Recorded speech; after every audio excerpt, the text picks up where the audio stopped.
Assalamualaikum warahmatullahi wabarakatuh. Bismillahirrahmanirrahim. Innal hamdalillah nahmaduhu wa nasta'inuhu wa nastaghfiruh wa na'udzu billahi min shururi anfusina wa sayyiati a'malina. Man yahdihillahu fala mudilla lahu wa man yudlil fala hadiya lahu. Wa asyhadu an la ilaha illallah wahdahu la syarika lahu wa asyhadu anna Muhammadan abduhu wa rasuluh. Ya ayyuhalladzina amanu taqullaha haqqa tuqatih wa la tamutunna illa wa antum muslimun. Ya ayyuhan nasu taqu rabbakumul ladzi khalaqakum min nafsin wahidah wa khalaqa minha zawjaha wa batha minhuma rijalan katsiran wa nisaa'a wattaqullaha alladzi tasaaluna bihi wal arham innallaha kana 'alaikum raqiba. Ya ayyuhalladzina amanu taqullaha wa qulu qawlan sadida yuslih lakum a'malakum wa yaghfir lakum dhunubakum wa man yuti'illaha wa rasulahu faqad faza fawzan 'azima amma ba'd. Fa inna asdaqal hadits kitabullah wa ahsanul hadi hadi Muhammadin sallallahu alaihi wa ala alihi wasallam wa syarrul umuri muhdatsatuha wa kulla muhdatsatin bid'ah wa kulla bid'atin dhalalah wa kulla dhalalatin finnar. Alhamdulillah, kita bersyukur pada Allah Subhanahu wa taala pada hari ini, hari Rabu 6 Sya'ban 1443 Hijriah, kita dimudahkan oleh Allah Subhanahu wa taala untuk duduk bersama mengkaji kembali kitab Fathul Majid Syarhu Kitab Tauhid yang ditulis oleh Fadilatul Syekh Al-Allamah Abdurrahman bin Hasan Al-Syekh rahimahullahu ta'ala. Salawat dan salam semoga selalu Allah berikan kepada Nabi kita Muhammad sallallahu alaihi wa ala alihi wasallam, pada keluarga beliau, para sahabat, serta orang-orang yang mengikuti beliau sampai hari kiamat kelak. Dengan nama-nama Allah yang husna dan sifat-sifatnya yang mulia, kita berdoa, Allahumma inna nas'aluka ilman nafi'an wa rizqan tayyiban wa amalan mutaqabbala. Allahumma amin. Ahibati fillah, afanillah wa iyyakum. Masih kita di dalam babu maja'a fir ruqa wat tamaim. Bab tentang ruqyah dan tamimah. Maksudnya adalah penjelasan hukum larangan tentang ruqyah dan tamimah.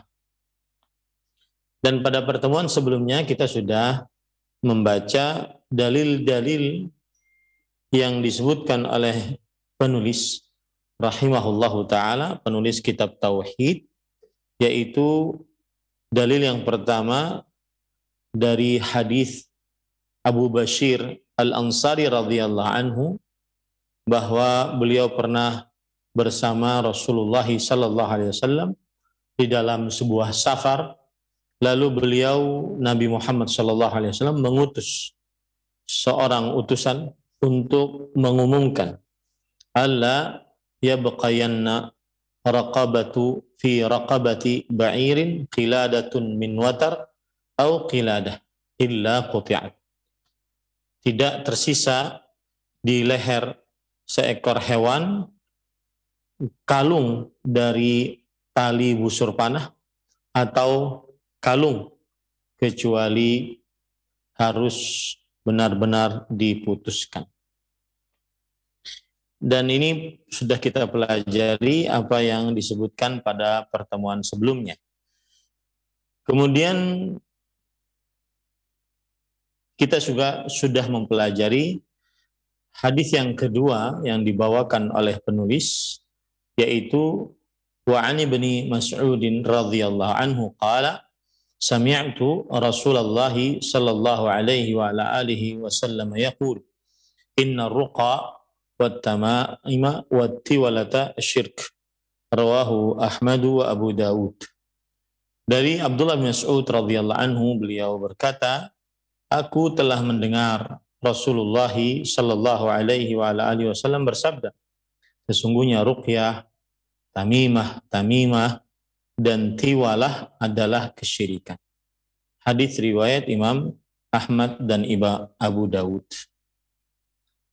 Kemudian setelah itu penulis kitab Tauhid menerangkan apa itu yang disebut dengan tamaim, apa itu yang disebut dengan ruqa, dan apa itu yang disebut dengan tiwalah. Tamaim adalah sesuatu yang dikalungkan pada anak atau dipakaikan pada anak untuk mencegah dari penyakit ain, penyakit mata jahat. Kemudian penulis menyebutkan ikhtilaf di antara para ulama jika yang dikalungkan tersebut adalah berasal dari ayat-ayat suci Al-Quran, maka sebagian ulama salaf membolehkannya dan sebagian yang lain tidak membolehkannya. Dan di antara yang tidak membolehkan adalah Abdullah bin Mas'ud radhiyallahu anhu. Kemudian beliau juga penulis kitab Tauhid menjelaskan tentang ruqa. Ruqa, kata beliau, disebut dengan al-azaim. Al-azaim artinya adalah jampi-jampi, bacaan-bacaan. Dan ruqyah, kata beliau, dikhususkan ruqyah yang terlarang, yang penuh dengan kesyirikan, adalah ruqyah yang terlepas dari ayat-ayat Al-Quran saat dibacakan, dan juga dari doa-doa yang sahih dari Rasulullah Sallallahu Alaihi Wasallam. Nah, pada pertemuan sebelumnya kita sudah sampai perkataan penjelasan penulis tentang tamimah. Kita lanjutkan pada halaman yang ke-170. Silakan admin di Roja TV untuk memperlihatkan halaman 170. Qala musannifu kitab Fathil Majid Al-Syekh Al-Allamah Abdurrahman bin Hasan Al-Syekh pada paragraf yang terakhir, wa ta'ammal hadhil ahadith wa ma kana alaihi salafu radhiyallahu anhu yatabayyanu laka bidzalika ghurbatul Islam. Dan perhatikanlah hadis-hadis ini dan apa yang dikerjakan oleh para salafus saleh, para sahabat, para tabi'in dan para tabi'ut tabi'in. Akan jelas bagimu dengan hal itu keasingan Islam. Maksudnya, terlarangnya seseorang memakai tamimah, maka saking sudah banyaknya orang memakai tamimah, maka akan terlihat jelas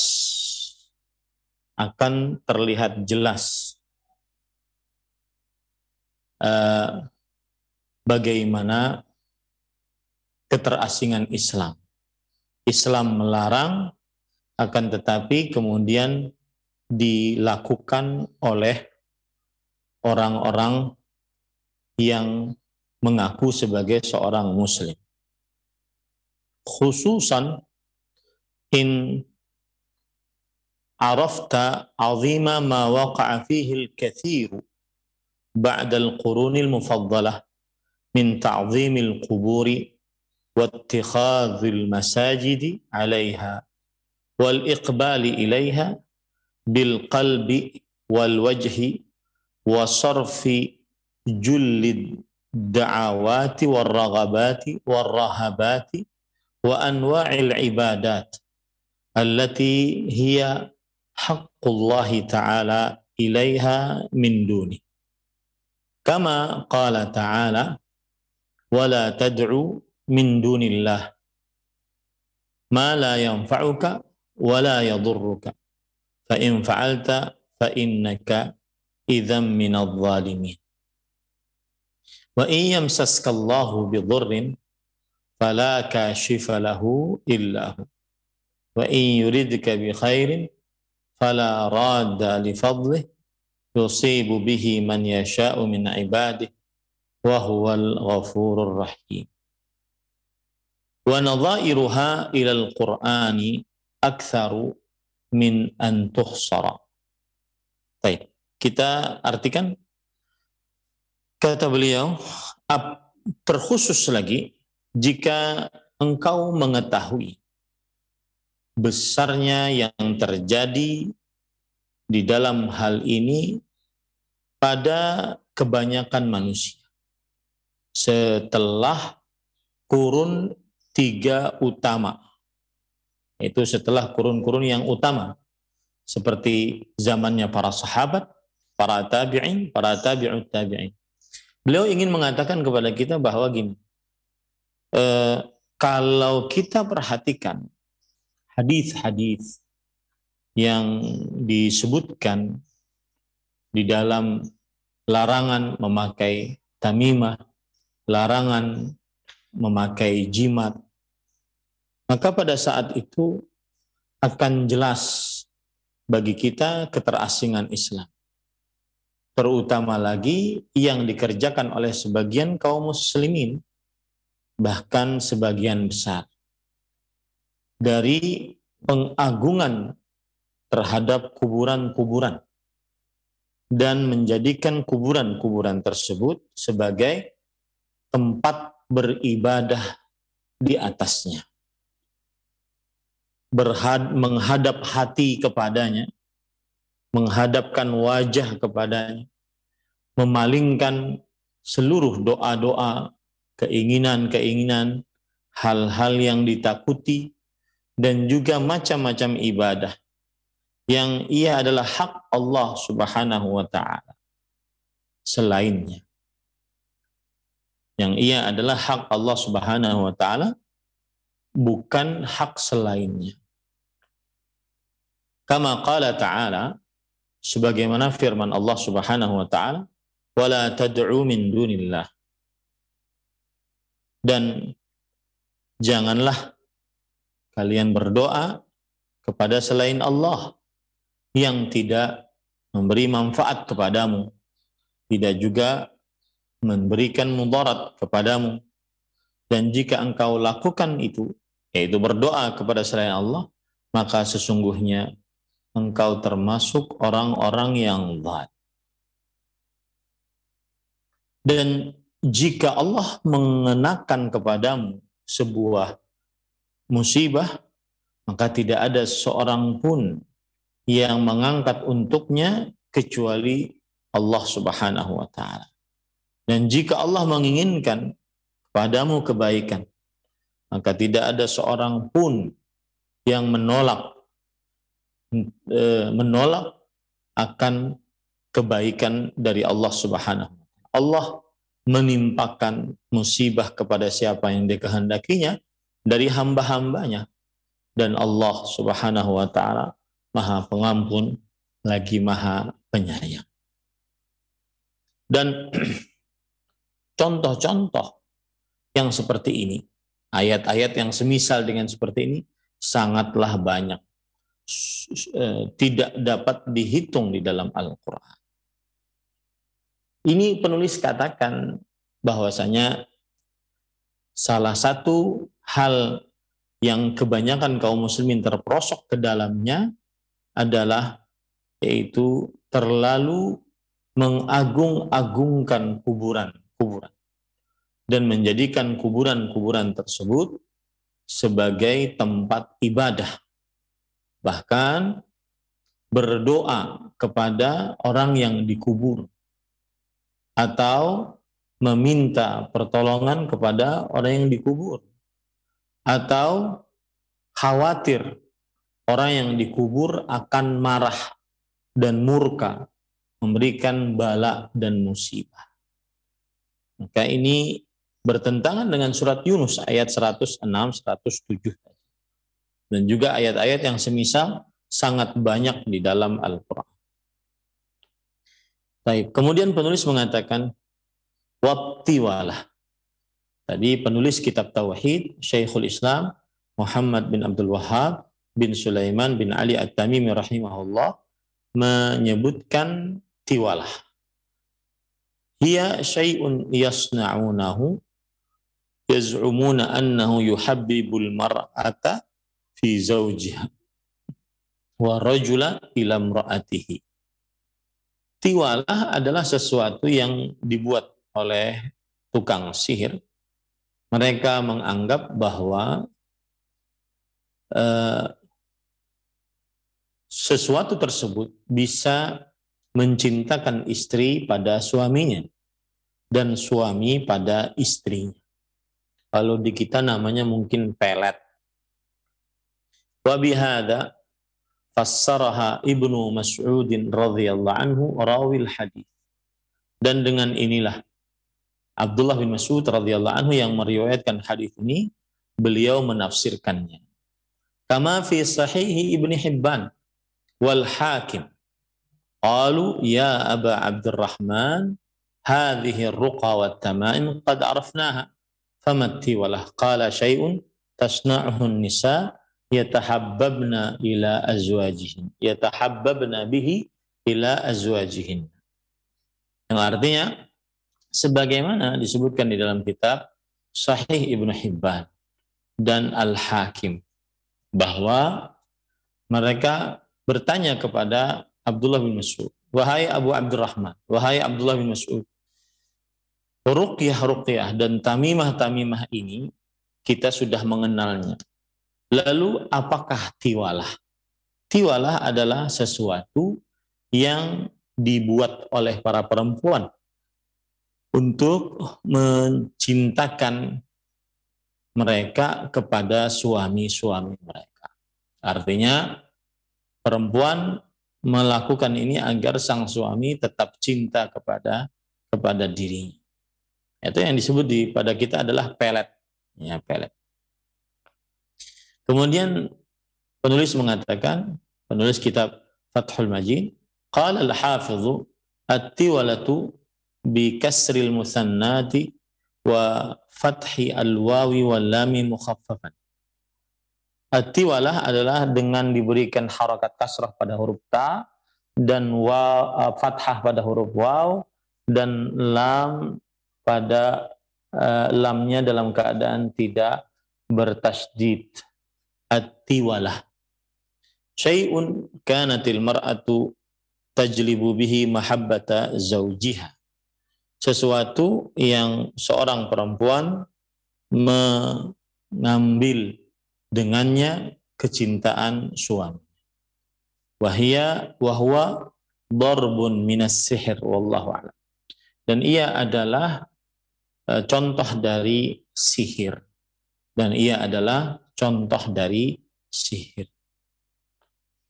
Wa kana minasyirki lima yuradu bihi min daf'il madar wa jab'il manafi' min ghairillah ta'ala. Dan dia termasuk perbuatan kesyirikan karena apa yang diinginkan dengannya berupa menahan mudarat dan mengambil manfaat selain Allah Subhanahu wa ta'ala. Menahan mudarat dan mengambil manfaat dan mintanya kepada selain Allah Subhanahu wa ta'ala. Jadi pelet itu kesyirikan karena mintanya bukan kepada Allah agar suami senang kepada istrinya, agar istri senang kepada suaminya. Baik. Qala al-musannifu, lalu penulis rahimahullahu ta'ala, penulis kitab Tauhid rahimahullahu ta'ala menyebutkan dalil yang keempat, yaitu atau dalil yang keempat sepertinya, sebentar saya lihat dulu.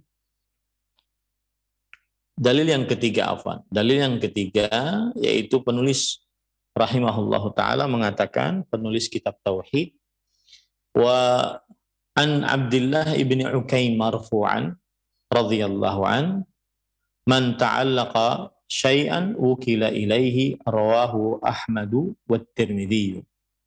Dalam halaman 171 penulis mengatakan dari Abdullah bin Ukaim rahimahullahu taala secara marfu' radhiyallahu anhu, secara marfu' bahwasanya disebutkan barang siapa yang bergantung kepada sesuatu maka disandarkan ia kepada sesuatu tersebut. Hadis riwayat Imam Ahmad. Dan juga hadis riwayat Imam Abu Dawud dan Imam Hakim. Baik, halaman 172. Penulis kitab Fathul Majid berkata, wa Abdullah ibnu Ukaim radhiyallahu anhu huwa bi dhammil muhmalati musagharan. Abdullah bin Ukaim, Ukaim adalah dengan cara memberikan harakat dhammah pada ain, Ukaim. Ya, Abdullah bin Ukaim.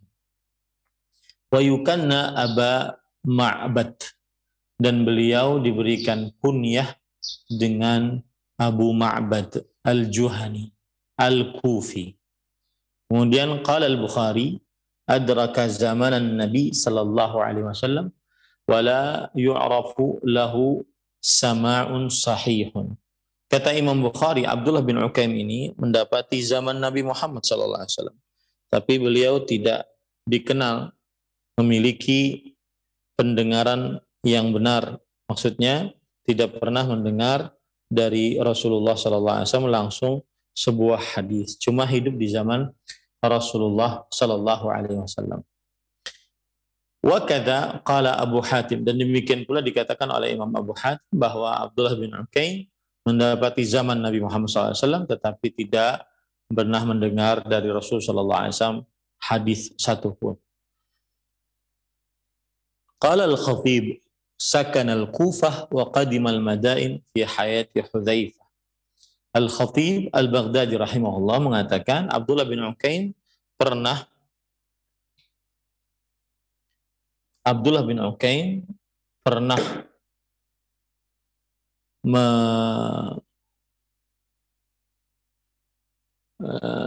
tinggal di kota Kufah, dan beliau kemudian pindah ke Al-Madain pada kehidupan pada zamannya Hudzaifah. Wa kana thiqatan, dan Abdullah bin Ukaim adalah seorang yang thiqah, terpercaya. Wa dzakara Ibnu Sa'ad wa an ghairihi annahu mata fi wilayati Al-Hajjaj. Dan disebutkan oleh Ibnu Sa'ad dari ahli sejarah bahwa beliau meninggal pada kepemimpinan Al-Hajjaj bin Yusuf Ats-Tsaqafi. Baik. Kemudian tadi disebutkan di dalam hadisnya, man ta'allaqa tamimatan faqad wukila ilaih. Man ta'allaqa syai'an wukila ilaih. Qauluhu man ta'allaqa syai'an wukila ilaih. Siapa yang bergantung sesuatu maka disandarkan kepadanya. At-ta'alluqu yakunu bil qalbi. Bergantung itu terjadi dengan hati. Wa yakunu bil fi'li. Dan terjadi dengan perbuatan. Wa yakunu bihima. Dan juga terjadi dengan hati dan perbuatan. Wukila ilaih ay wakalahu Allah ila dzalika syai' alladzi ta'allaqahu. Disandarkan kepadanya maksudnya adalah Allah menyandarkan orang tersebut kepada sesuatu yang dia bergantung dengannya. Dia Allah tidak mengurus dia.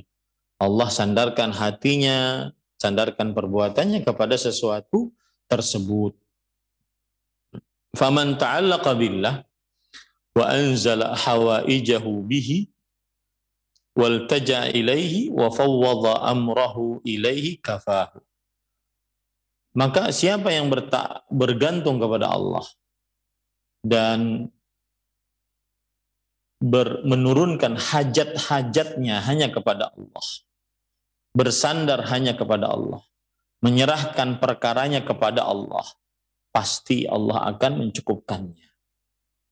Wa qarraba ilaihi kulla ba'idin wa yassara lahu kulla asirin, dan Allah akan mendekatkan untuknya segala yang jauh dan memudahkan untuknya segala yang sulit. Wa man ta'allaqa bi ghairihi aw sakana ila ra'yihi wa aqlihi wa dawaihi wa tamaimihi wa nahwi dzalik wakalahu Allahu ila dzalika wa khadhalah. Dan siapa saja yang bersandar dengan selain Allah atau menenangkan tenang dengan pendapatnya, akalnya, obatnya, tamimahnya dan yang semisalnya, maka Allah Subhanahu wa taala akan sandarkan dia kepada tersebut dan Allah akan hinakan dia. Fahadza ma'rufun bin nususi wat tajarib. Dan ini adalah sesuatu yang sudah dikenal berdasarkan dalil-dalil dan juga percobaan-percobaan. Maksudnya, siapa yang bersandar kepada selain Allah, maka Allah Subhanahu wa taala akan menjadikan dia bersandar kepada selain Allah. Ya. Dan selain Allah tentunya lemah makhluk. Qala ta'ala wa man yatawakkal 'ala Allahi fahuwa hasbuh. Allah berfirman, barang siapa yang bertawakal kepada Allah maka dialah pencukupnya. Surat At-Talaq ayat 3. Kebalikannya, siapa yang tidak bertawakal kepada Allah, bertawakal kepada selain Allah, maka Allah akan menyandarkan hati dan perbuatannya kepada selain Allah tersebut. Nah, kemudian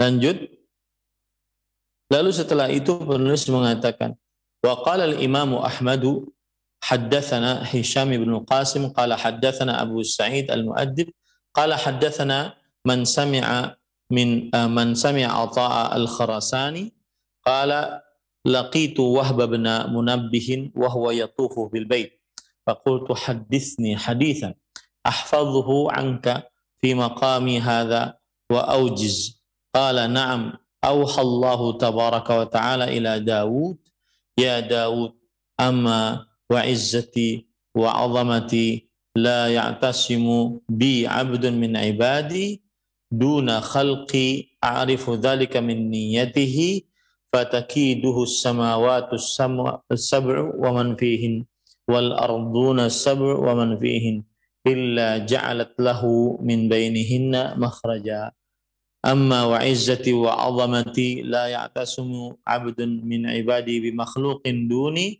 a'rifu dhalika min niyyatihi illa quti'at asbab as-sama' min yadihi wa askhatatil ard min tahti qadamayhi thumma la ubali bi ayyi awdiyatiha halak. Artinya Imam Ahmad rahimahumullahu taala meriwayatkan dari Hisham bin Qasim meriwayatkan dari Abu Sa'id al-Mu'addib. Abu Sa'id al-Mu'addib meriwayatkan dari seorang yang mendengar Ata al-Khurasani. Ata al-Khurasani berkata, aku telah bertemu dengan Wahab bin Munabbih. Wahab bin Munabbih seorang tabi'i dan beliau waktu itu tawaf di Baitullah. Lalu aku berkata kepada Wahab bin Munabbih bahwa riwayatkanlah kepadaku sebuah hadis yang aku akan hafal hadis tersebut dari engkau pada tempatku ini sekarang, yaitu saat tawaf, dan jangan sampai cepat-cepat atau jangan sampai lama-lama, ringkaslah. Maksudnya hadis yang ingin diajarkan. Maka kemudian Wahab bin Munabbih berkata, iya, Allah Subhanahu wa taala telah memberikan wahyu kepada Daud. Kemudian Allah berfirman, wahai Daud, bismillah,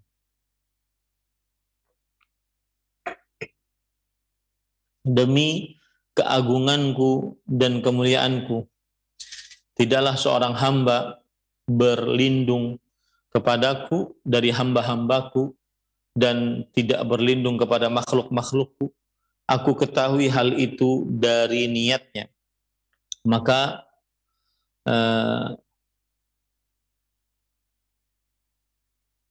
tidaklah ada langit yang 7 lapis dan apa saja yang ada di antaranya, dan bumi 7 lapis dan apa saja yang ada di antaranya, melainkan aku jadikan untuknya dari langit-langit dan bumi-bumi tersebut jalan keluar. Nah, ini pahala bagi orang yang bersandar hati dan perbuatannya kepada Allah Subhanahu wa taala. Allah akan berikan jalan keluar dari langit dan dari bumi. Adapun demi keagunganku dan kemuliaanku, tidaklah seorang hamba dari hamba-hambaku melindungkan dirinya dengan makhluk selain aku. Aku mengetahui hal itu dari niatnya, melainkan terputus pintu-pintu langit dari tangannya dan tenggelam ke dalam bumi dari bawah kakinya.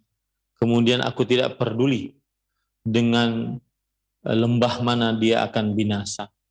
Inilah bahayanya orang yang bersandar kepada selain Allah Subhanahu wa taala. Makanya dalam bab ini salah satu yang sangat ditekankan adalah bersandar hanya kepada Allah Subhanahu wa taala, meninggalkan jimat, pelet, meninggalkan jampi-jampi yang terdapat kesyirikan di dalam, meninggalkan minta bantuan kepada jin, malaikat, orang-orang sudah mati, ya.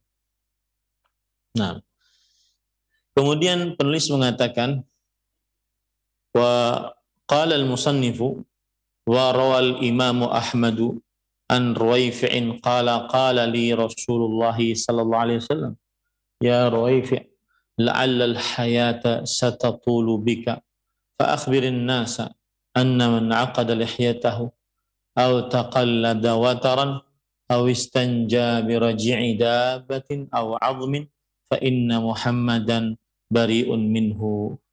Lalu penulis membawakan dalil yang keempat, yaitu dan Imam Ahmad rahimahullah meriwayatkan dari Ruwaifi'. Beliau berkata, Rasulullah sallallahu alaihi wasallam berkata kepadaku, wahai Ruwaifi', semoga kehidupanmu akan panjang. Maka jika kehidupanmu akan panjang, beritahukanlah kepada manusia bahwa siapa yang mengepang jenggotnya, atau dia mengalungkan kalung dari tali busur, atau dia beristinja dengan kotoran hewan atau tulang, maka sesungguhnya Nabi Muhammad sallallahu alaihi wasallam berlepas diri darinya. Kemudian penulis mengatakan al-haditsu rawahu Imam Ahmad an Yahya bin Ishaq wal Hasan bin Musa al-Ashyab kilahuma an ibni Lahiyah fa fihi qissatun ikhtasaraha al-musannif. Hadis ini diriwayatkan oleh Imam Ahmad dari Yahya bin Ishaq, dari Hasan bin Musa al-Ashyab. Kedua-duanya meriwayatkan dari Ibnu Lahiyah. Dan di dalam hadis ini terdapat kisah yang panjang. Penulis rahimahullahu ta'ala meringkasnya. Wa hadha lafzul Hasan. Haddathana Ibnu Lahiyah. Qala haddathana Ayyash Ibnu Abbas an Shuyayyim Ibni Baitan. Qala haddathana Ruwaifi'u Ibnu Thabitin. Qala kana ahaduna fi zamani Rasulillah sallallahu alaihi wasallam ya'khudhu jamala akhihi ala an yu'tiyahu nisfa mimma yaghnam wa lahu nisf hatta inna ahadana la yasiru lahu an-nasl war-rish wa lil akhar al-qadah thumma qala li Rasulullah sallallahu alaihi wasallam al-hadith. Thumma rawahu Ahmad an Yahya ibn Ghailan قال حدثني المفضل قال حدثني عياش ابن عياس أن سييم ابن بيتان أخبره أنه سمع شيبان القطباني الحديث.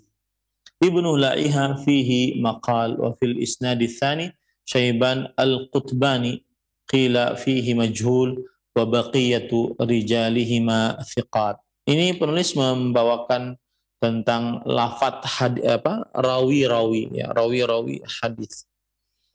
Jadi hadis di atas yang kita baca tadi bahwa Rasul sallallahu alaihi wasallam bersabda kepada Ruwaifi', sahabat beliau, mungkin engkau umurnya akan panjang, maka jika umurmu panjang, beritahukanlah kepada manusia bahwa siapa yang mengepang jenggotnya ataupun mengalungkan kalung dari tali busur panah ataupun beristinja dengan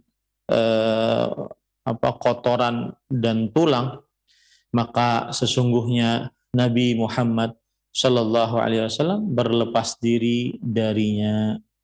Maka sesungguhnya Nabi Muhammad Shallallahu Alaihi Wasallam berlepas diri darinya.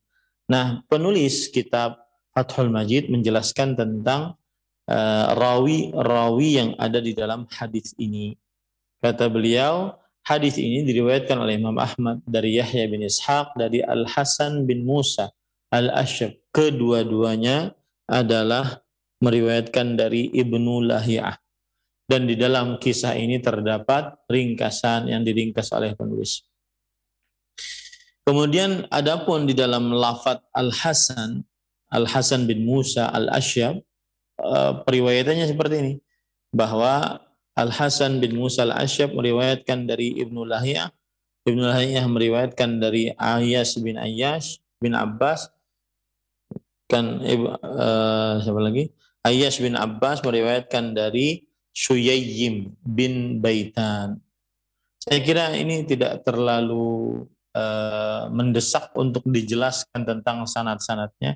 Yang jelas di dalamnya ada seorang perawi Ibnu Lahiyah, kemudian Syaiban Al-Qutbani yang menjadikan hadis tersebut turun derajatnya dari sahih menjadi hasan, karena Ibnu Lahiyah di dalamnya terdapat pembicaraan dari para ulama hadis, sedangkan Syaiban Al-Qutbani di dalamnya terdapat seorang yang majhul, tidak dikenal.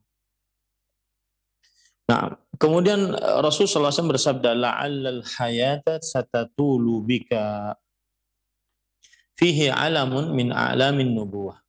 Semoga wahai Ruwaifi', kehidupan kamu akan panjang, umurmu akan panjang. Maka di dalam hadis ini terdapat tanda dari tanda kenabian. Fa inna Ruwaifi'an talat hayatuhu ila sanati sittin wa khamsin, bahwa Ruwaifi' panjang umurnya sampai kepada tahun 51 Hijriah. Famata bi Barqah min a'mali Misr amiran 'alaiha wa huwa minal ansar. Dan beliau ini meninggal di Barqah, termasuk dari daerah dari kewilayahan Mesir, dan beliau sebagai amir di sana, sebagai gubernur di Barqah, dan beliau termasuk dari kaum Ansar, dan dikatakan beliau wafat pada tahun 53 Hijriah. Taib. Dan Rasulullah SAW bersabda tadi, fa akhbirin nas, maka beritahulah kepada manusia. Beritahulah kepada manusia. Dalilun ala wujubi ikhbarin nas. Ini dalil atas kewajiban memberitahukan kepada orang-orang. Falaysa hadza mukhtassan bi Ruwaifi'. Dan ini bukan khusus untuk Ruwaifi'. Bal kullu man kana indahu ilmun laysa inda ghairihi mimma yahtaju ilaihi an-nas wajaba i'lamuhum bihi. Bahkan setiap yang memiliki ilmu yang tidak dimiliki selainnya, yang diperlukan oleh manusia, maka wajib memberitahunya kepada mereka. Fa inishtaraka huwa wa ghairuhu fi ilmi dzalik fatablighu fardu kifayah.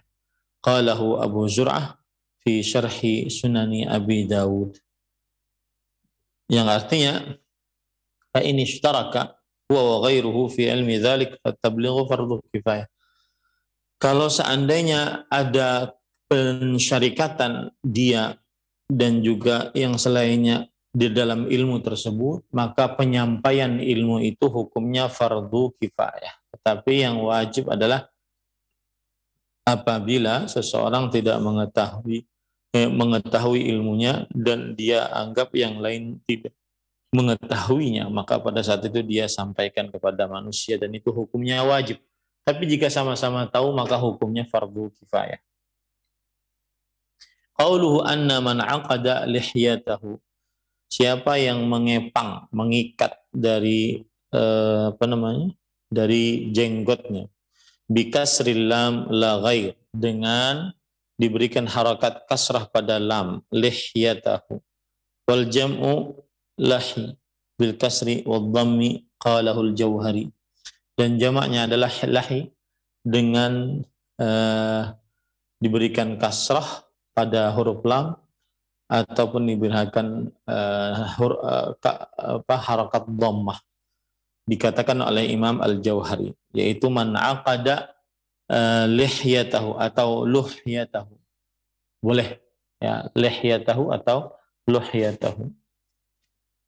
Nah. Qala Al-Khattabi amma nahyuhu an aqdil lihyah fayufassaru ala wajhain.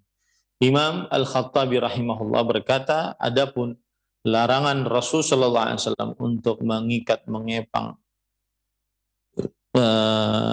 mengepang jenggot, maka ditafsiri pada dua sisi penafsiran.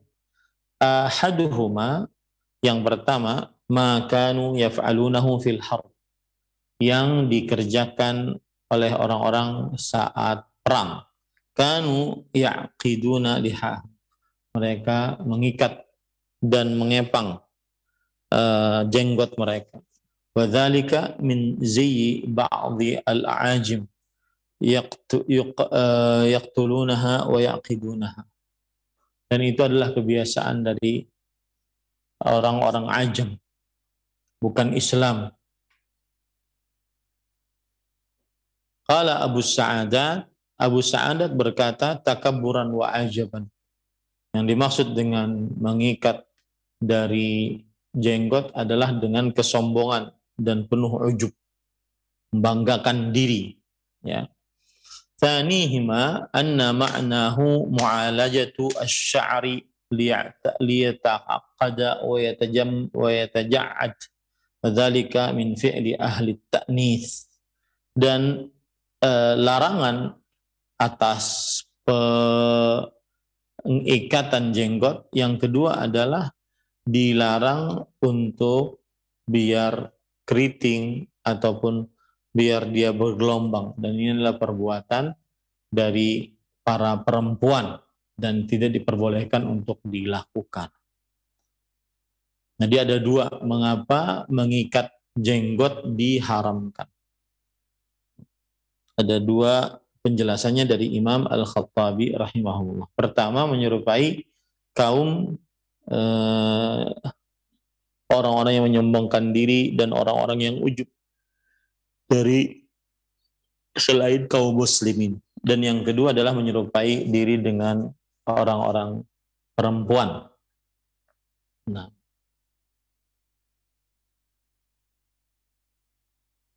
baik.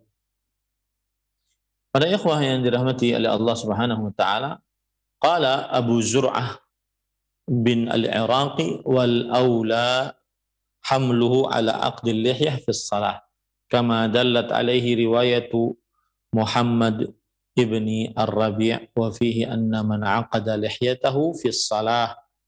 Dan Abu Zur'ah bin al-Iraqi berkata, lebih utama lagi membawa larangan mengikat dan mengepang jenggot adalah hanya di dalam sholat, sebagaimana dalil yang ditunjuki oleh riwayat dari Muhammad bin Rabi', yang di dalamnya terdapat barang siapa yang mengikat jenggotnya di dalam sholat. Jadi ini larangan tepatnya pada dalam sholat. Kalau di luar sholat berarti menurut pendapat ini boleh. Nah, kemudian qauluhu au taqallada wataran, atau mengalungkan watar, tali busur panah, ay ja'alahu qiladatun fi unuqihi au qiladatan fi unuqihi au unuqa dabatihi au unuqi dabatihi, yaitu maksudnya adalah menjadikan kalung pada lehernya atau pada leher hewan piaraannya. Wa fi riwayah Muhammad bin Rabi' au taqallada wataran yuridu tamimatan. Dan di dalam riwayat dari Muhammad bin Rabi' bahwa yang dimaksud dengan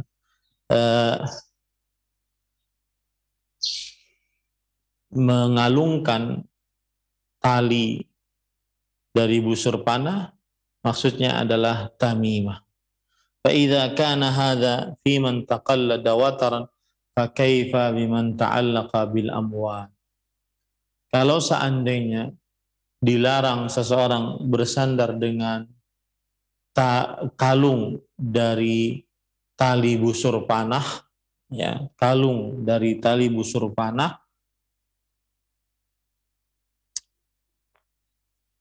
dilarang, maka lebih terlarang lagi tentunya yang bergantung kepada orang-orang yang sudah mati. Kalau seandainya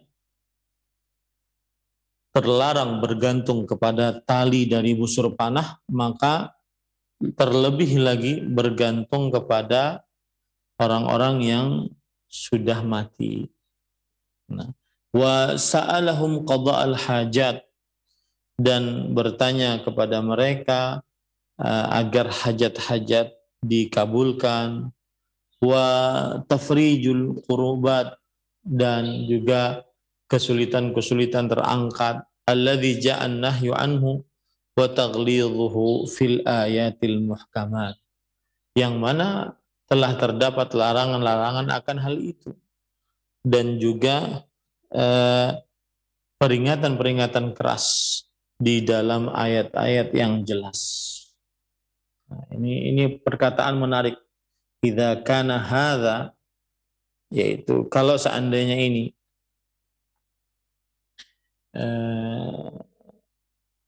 ancaman bagi siapa yang bersandar kepada kalung dari yang terbuat dari tali busur panah, maka bagaimana bagi siapa yang bersandar kepada mayit-mayit, bergantung kepada mayit-mayit, meminta kepada mayit tersebut hajat-hajat, kemudian meminta kepada mayit-mayit tersebut terangkat kesulitan-kesulitan.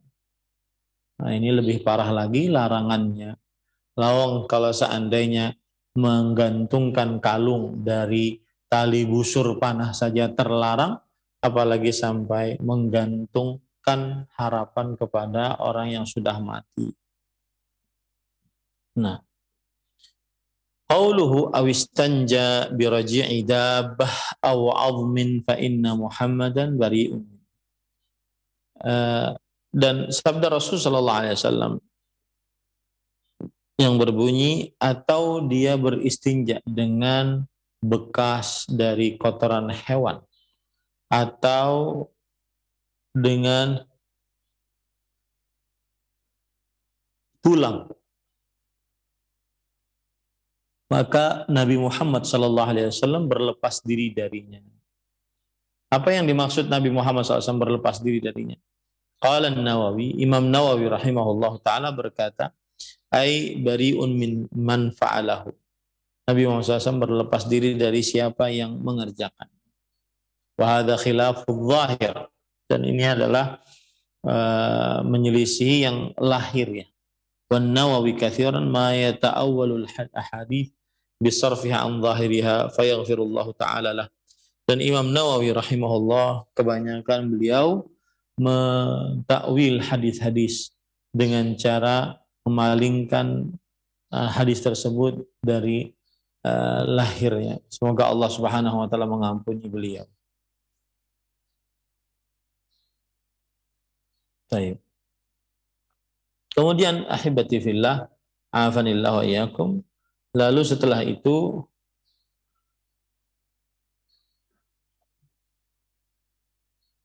jadi seakan-akan penulis begini mengatakan bahwa eh, Rasul Shallallahu Alaihi Wasallam ketika mengatakan berlepas diri dari orang yang menggulung jenggotnya, mengikat jenggotnya, ataupun orang yang beristinja dengan kotoran atau dengan tulang, atau orang yang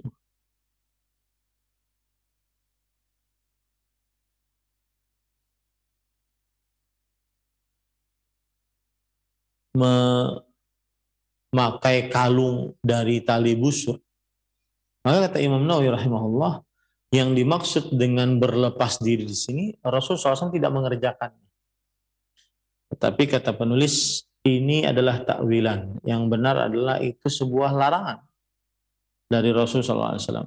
Makanya beliau berlepas diri dari perbuatan tersebut agar kaum muslimin menjauhinya.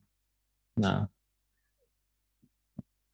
kemudian penulis mengatakan, wa fi sahihi Muslimin an Ibni Mas'udin radhiyallahu anhu marfu'an, la tastanju birrawth wal i'dham. Dari Abdullah Mas'ud radhiyallahu anhu secara marfu', maka Rasulullah SAW bersabda, janganlah kalian beristinja dengan kotoran atau tulang. Fa innahu zadu ikhwanikum minal jin. Sesungguhnya dia adalah bekal dari saudara-saudara kalian dari bangsa jin. Wa alaihi la yujzi' al-istinja'u bihima kama huwa zahiru madhhabi Ahmad. Dan oleh sebab inilah tidak sah beristinja dengan keduanya, dengan bekas kotoran dan juga tulang, sebagaimana yang nampak dari madhab Imam Ahmad. Lima rawa Ibnu Khuzaimah wa Daruqutni an Abi Hurairah radhiyallahu an anna an-nabiyya sallallahu alaihi wasallam naha an yustanja bi 'azmin aw rawathin wa qala innahuma la yutatahharan, yang artinya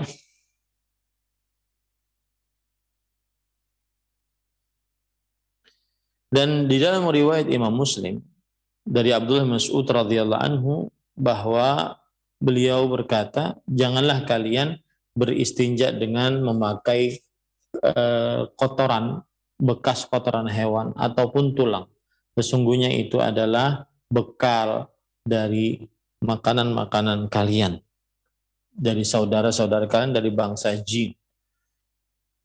Oleh sebab itulah tidak diperbolehkan untuk beristinja, tidak sah beristinja dengan keduanya, baik itu dengan bekas kotoran ataupun dengan tulang, sebagaimana yang nampak dari mazhab Imam Ahmad.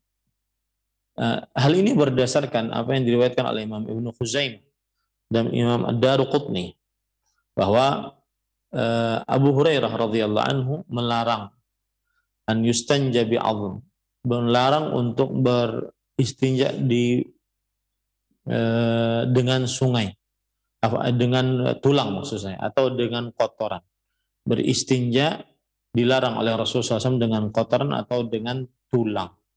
Wa qala innahuma la yutahhiran, dan kedua-duanya berkata sesungguhnya itu kedua-duanya tidak bisa mensucikan. Nah, kemudian hadis yang selanjutnya, dalil yang selanjutnya yaitu an Sa'id ibni Jubair qala man qata'a tamimatan min insanin kana ka'idli raqabah, rawahu Waqi'.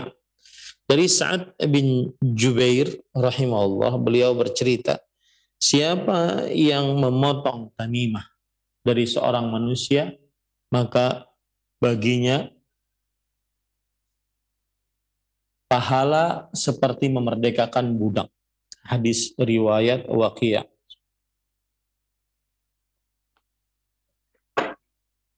Pahala seperti memerdekakan budak. Baik, kita baca keterangannya. Qauluhu wa an Sa'id bin Jubair qala man qata'a tamimatan min insanin kana ka'idli raqabah. Dari Sa'id bin Jubair rahimahullah, beliau berkata, siapa yang memotong tamimah dari seorang manusia, maka dia seperti mendapatkan pahala memerdekakan budak. Hadis riwayat Waqiyah. Hadza 'inda ahli al-'ilm lahu hukmur raf'. Ini menurut para ulama adalah dihukumi dengan hukum marfu', yaitu hadis yang terangkat sampai kepada Rasulullah sallallahu alaihi wasallam. Di anna mithla dzalika la yuqalu birra'i, karena hal itu tidak bisa dikatakan dengan pendapat biasa. Wa yakunu hadza mursalan, dan ini berarti mursal. Di anna Sa'idan tabi'iyun, karena Sa'id itu adalah tabi'at. Wa fihi fadlu qat'i tamaim li annaha syirk, dan di dalamnya terdapat keutamaan memotong tamimah karena dia termasuk daripada kesyirikan.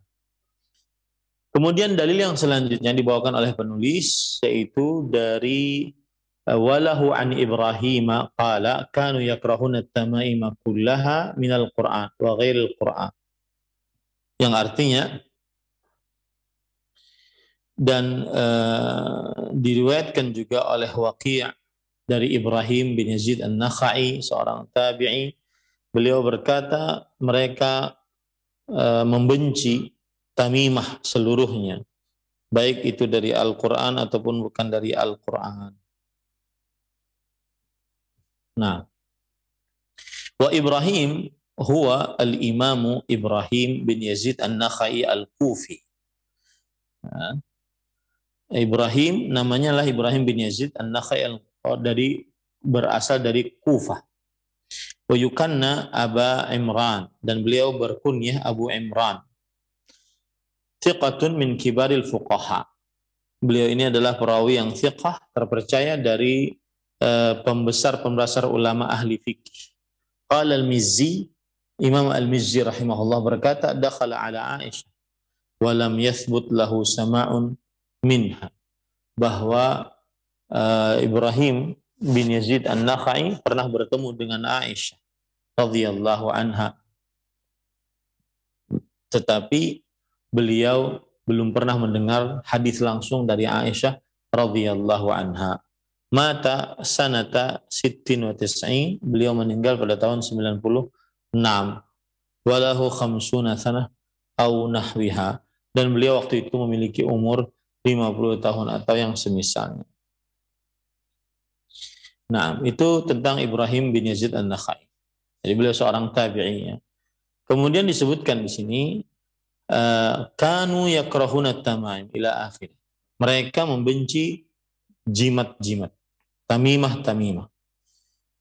Muraduhu bidzalik ashabu Abdullah ibni Mas'ud. Yang dimaksud dengan hal tersebut adalah sahabatnya Abdullah bin Mas'ud radhiyallahu anhu. Ka'alqamati wal aswadi wa abi wa'ilin wal harithi ibni Su'aid wa abidata al-Salamani wa Masruq wa Rabi' ibn Khuthaim wa Suwaid ibn Ghaflah wa ghairuhim.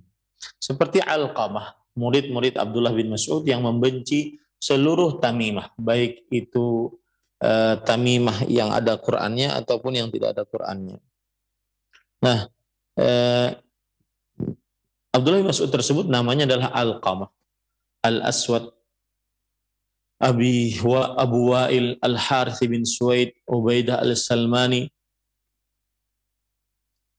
kemudian Masruq, Rabi' bin Khusain, kemudian Suwaid bin Ghaflah, dan selain mereka. Wahum min sadatit tabi'in, dan mereka ini adalah pemimpin-pemimpin dari generasi kaum tabi'in. Wahadhihi as-sighah yasta'miluha Ibrahim fi hikayati aqwalihim kama bayyana dzalika al-huffaz kal-Iraqi wa ghairihi. Dan ini adalah lafaz yang dipakai oleh Ibrahim saat menghikayatkan, mengkisahkan pendapat-pendapat para ulama tersebut, sebagaimana yang dijelaskan oleh Al-Hafidh dari hafidh hadis seperti Imam Al-Iraqi dan selain mereka. Nah, inilah para ikhwan yang dirahmati oleh Allah tentang bab ruqyah dan tamimah, dan ada beberapa kandungan bab yang disebutkan oleh penulis. Yang pertama yaitu tafsirur ruqa wat tamaim. Tafsir ruqa Ar-ruqa jamak dari ruqyah, dan dia adalah jampi-jampi, bacaan-bacaan. Ruqyah ini ada yang berdasarkan Al-Quran, hadis Rasul, dan doa-doa, maka dia diperbolehkan. Sedangkan ruqyah yang terlepas dari Al-Quran dan hadis Rasul, maka dia tidak diperbolehkan. Wat tamaim, tamaim adalah sesuatu yang dikalungkan, dipakaikan pada anak-anak kecil, apapun bentuknya, dan tamaim tersebut tujuannya dipakai supaya menangkal mara bahaya penyakit ain, ya. Nah, kemudian yang kedua tafsir tiwalah. Tafsir tiwalah. Tiwalah adalah pelet, sesuatu yang dibuat agar orang lain suka kepadanya atau orang lain benci kepadanya. Ini termasuk kesyirikan. Ats-tsalitsah anna hadhihi ats-tsalatsah kullaha min asy-syirki min ghairi istitsna. Yang faedah yang ketiga, kandungan yang ketiga, bahwa tiga perbuatan ini, ruqa, tamimah, dan tiwalah, ini adalah termasuk daripada kesyirikan tanpa ada pembatasnya atau pengecualiannya. Ar-rabi'ah anna ar-ruqyah bil kalam al-haqqu min al-ain wal humah laysa min dzalik.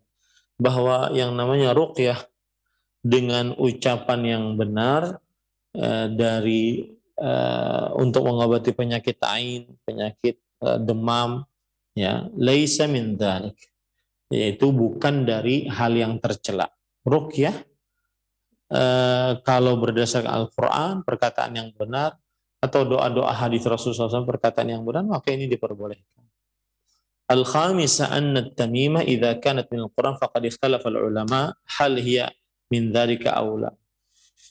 Bahwa tamimah jika dia dekat dengan jika dia berasal dari Al-Quran, maka terjadi ikhtilaf di antara para ulama apakah dia diperbolehkan ataukah tidak.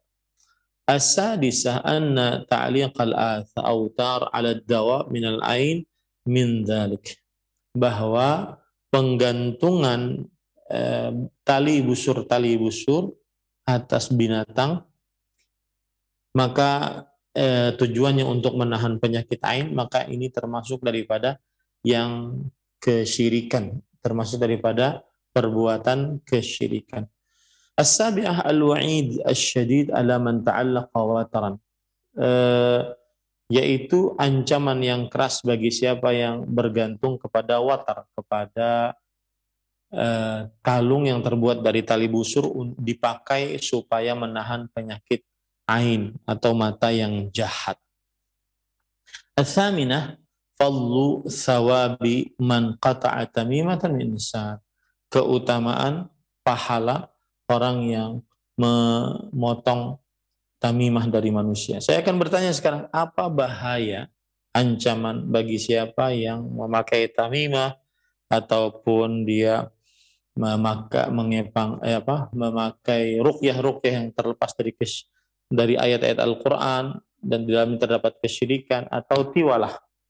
Maka yang pertama adalah sesuai dengan hadis-hadis yang sudah kita sebutkan, yaitu yang pertama, dia termasuk kesyirikan, perbuatan kesyirikan, yang memakaikan kalung terbuat dari watar untuk menahan mara bahaya, ini termasuk kesyirikan. Yang melakukan pelet, ini termasuk kesyirikan. Yang memakai jimat, maka termasuk kesyirikan.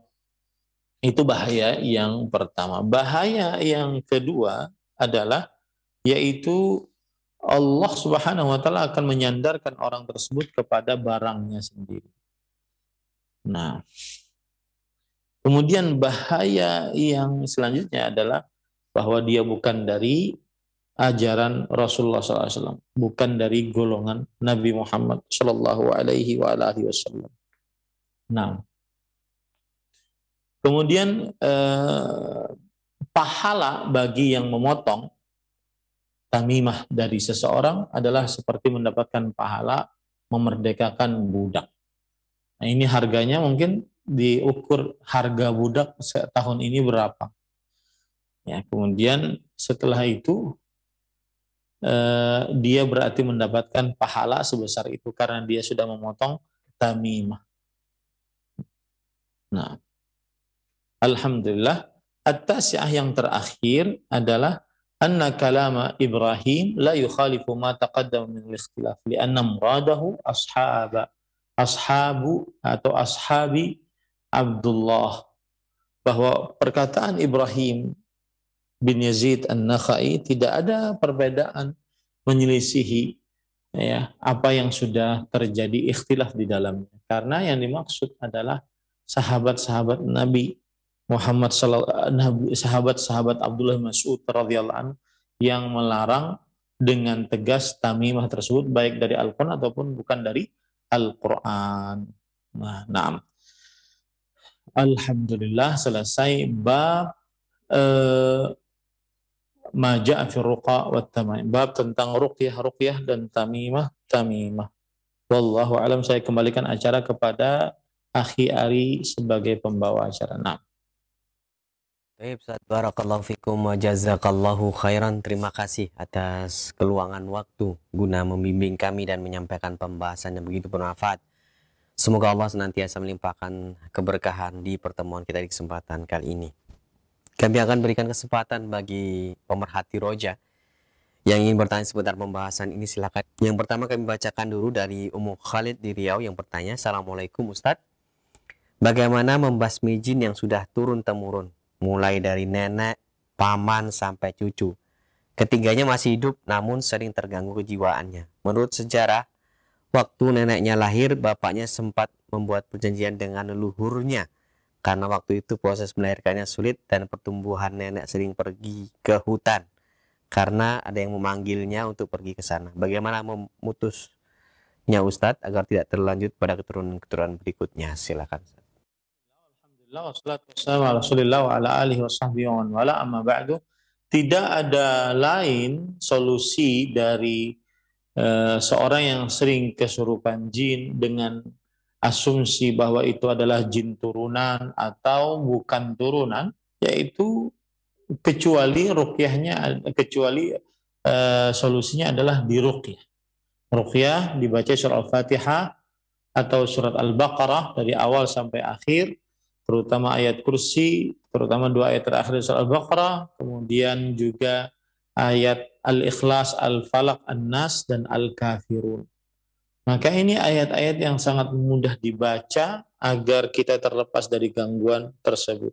Dan yang kedua adalah kalau seandainya gangguan tersebut masih ada, maka solusi yang kedua harus dia hilangkan semua sarana-sarana yang bisa menghantarkan terjadinya gangguan tersebut, seperti adanya sesaji-sesaji, adanya watar-watar atau tamimah-tamimah atau ruqyah-ruqyah yang menyimpang dari Al-Quran dan hadis Rasul Sallallahu Alaihi Wasallam.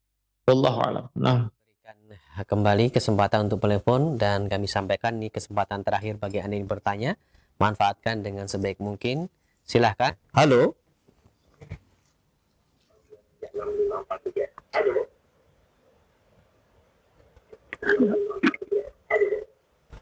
Halo. Ya, bisa bicara sama Ustaz. Halo, langsung saja Bu. Salam. Ya. Assalamualaikum. Waalaikumsalam. Iya, dengan Ibu siapa di mana? Mohon maaf. Ini saya mau tanya di Ustaz yang berikan ceramah hari ini di TV Roja. Ini Fatul Maid. Ini ada saya lihat nomor HP. Iya, langsung saja Ibu sampaikan pertanyaannya Ibu. Ibu langsung terhubung dengan Ustadz di kesempatan kali ini. Ya. Saya tanyakan, saya sebutkan sekarang. Iya. Ya, begini. Betulkah itu satu daerah ada penjaganya semacam yang gaib? Karena saya ditelepon sama itu, katanya penjaga dari daerah itu bahwa kalau ada orang sakit, kunjungi, bacakan itu Alif Lam Mim Allahu la ilaha illa huwal hayyul qayyum. Sudah Ibu, cukup? Ya. Ya. Terima kasih Ibu atas pertanyaannya, silakan Ustaz. saya tidak terlalu jelas karena suaranya storing. Ustadz, Ibu tadi intinya bertanya, Ustadz, apakah benar sebuah pernyataan di setiap daerah itu ada penjaganya? Karena saya pernah mendengar ketika kita ingin masuk daerah lain, kita harus membaca alif lam mim dan lain sebagainya, supaya kita terhindar dari kejahatan yang menjaga daerah tersebut. Silakan Ustaz. Wassalatu wassalamu ala Rasulillah wa ala alihi wa sahbihi wa man wala. Keyakinan pertama yang harus kita yakini adalah Allah yang memelihara dan berkuasa atas alam semesta. Langit, buminya, daratan, udara, lautan, hanya Allah Subhanahu wa ta'ala yang memelihara dan berkuasa. Allahu khaliqu kulli syai'. Allah Maha Pencipta segala sesuatu. Kemudian Allah Subhanahu wa taala juga berfirman, Alhamdulillahi Rabbil Alamin. Segala puji hanya milik Allah, Tuhan semesta alam. Ya, kemudian Allah Subhanahu wa taala juga berfirman di dalam Al-Qur'an tentang bahwa ilaihi yurja'ul amru kullu. Hanya kepada Allah dikembalikan segala perkara. Ini menunjukkan bahwa Allah Subhanahu wa taala yang maha kuasa, maha pencipta, maha pengatur atas alam semesta ini. Seluruhnya. Tiada sekutu bagi Allah Subhanahu wa taala. Nah, itu satu. Yang kedua, seorang muslim ketika dia singgah di sebuah tempat, maka dia mengucapkan a'udzu bikalimatillahi tammat min syarri ma khalaq. Dia mengucapkan itu, singgah di sebuah tempat. Ini tujuannya adalah agar tidak ada yang mengganggu saat dia singgah, baik dari bangsa jin atau dari manusia. A'udzu bikalimatillahi tammat min syarri ma khalaq. Siapa yang mengucapkan itu saat turun di sebuah tempat, singgah di sebuah tempat, maka niscaya dia akan tidak ada menimpa musibah yang mendadak. Baik. Kemudian yang ketiga yang harus diperhatikan dalam pertanyaan tadi adalah bahwa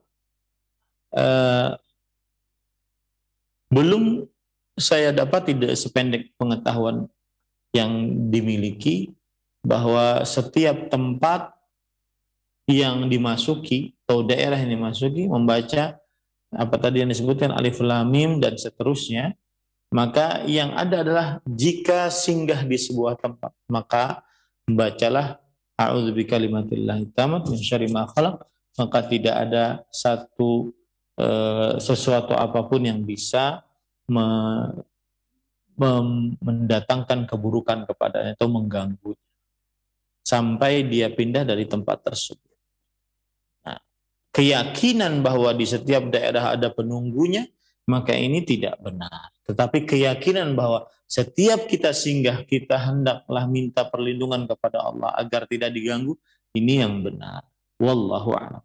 Nah, Ustaz, barakallahu fikum. Nampaknya pertanyaan dari Ibu tadi merupakan pertanyaan penutup di pertemuan kita. Mohon maaf Ustaz karena terbatasnya waktu pertemuan ini. Sebelum kami akhiri, mohon ikhtitam dari Ustaz, silahkan. Baik. Bismillah, walhamdulillah, wassalatu wassalamu ala Rasulillah wa ala alihi wa ashabihi wa man wala. Pada bab ini, babu ma jaa fir ruqa wa tamaima, bab tentang ruqyah dan tamimah yang sudah kita pelajari, maka maksud dari bab ini adalah penjelasan tentang hukum ruqyah dan memakai tamimah dan selain keduanya. Dan di sini penulis ingin mencontohkan termasuk daripada kesyirikan adalah memakai ruqyah dan juga tamimah. Dan ruqyah yang dilarang adalah yang terlepas. Tidak ada dari Al-Quran atau doa-doa Rasulullah SAW yang sahih. Itu yang terlarang. Kemudian pada bab ini kita sudah mempelajari hadis yang pertama atau dalil yang pertama, yaitu Abu Bashir Al-Ansari.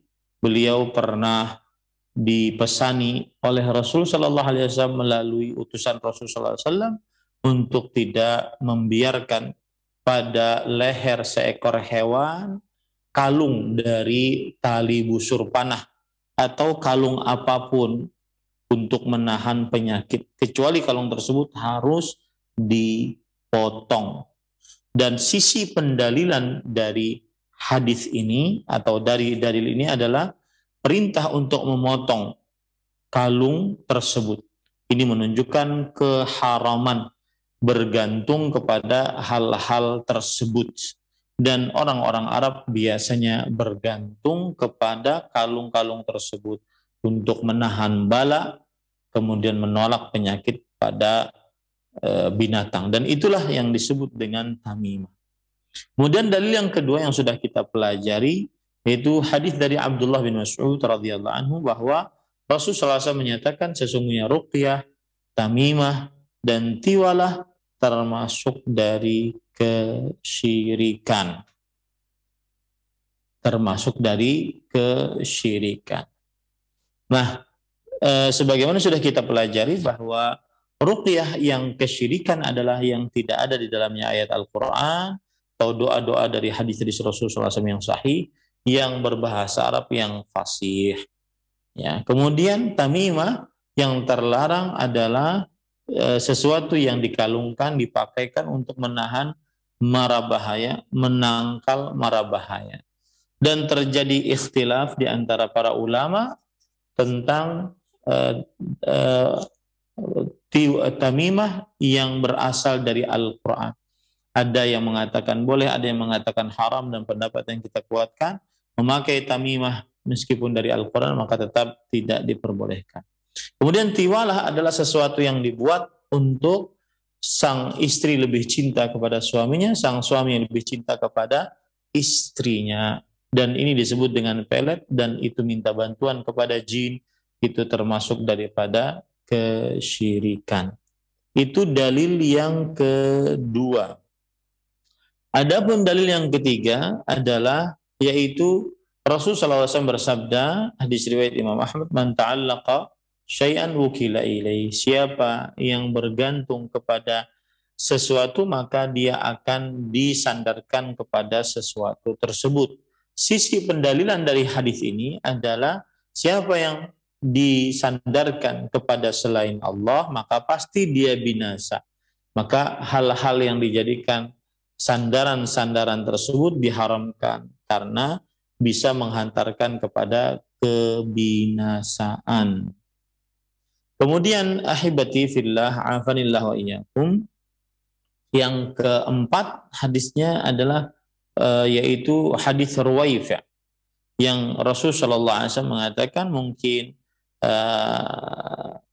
umurmu akan panjang, maka agar Ruwaifi' radhiyallahu anhu memberitahukan kepada orang-orang 3 perkara yang terlarang: mengepang jenggot, kemudian menggalungkan kalung untuk bisa menahan mara bahaya, atau beristinja dengan bekas kotoran atau tulang.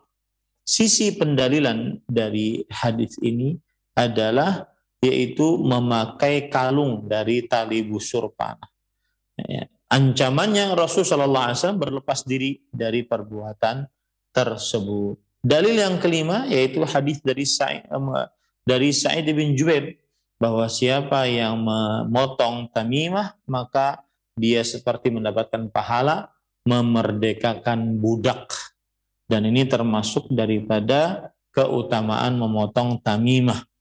Dalil yang keenam adalah yang sudah kita pelajari, bahwasanya Ibrahim bin Yazid An-Nakhai, seorang tabi'i, beliau menyebutkan bahwa para sahabat Abdullah bin Mas'ud radhiyallahu anhu seluruhnya membenci tentang tamimah seluruhnya, baik dari Al-Quran ataupun baik dari bukan Al-Quran. Nah, itulah bab tentang menggantung tamimah dan juga meruqyah, yaitu pada bab yang ke-7. Insyaallah ta'ala pada pertemuan yang akan datang kita akan masuk kepada bab selanjutnya, bertabaruk dengan pohon, batu, dan semisalnya. Wallahu alam, semoga ilmu yang disampaikan bermanfaat. Wa sallallahu nabiyana Muhammad walhamdulillahirabbil alamin. Wassalamualaikum warahmatullahi wabarakatuh.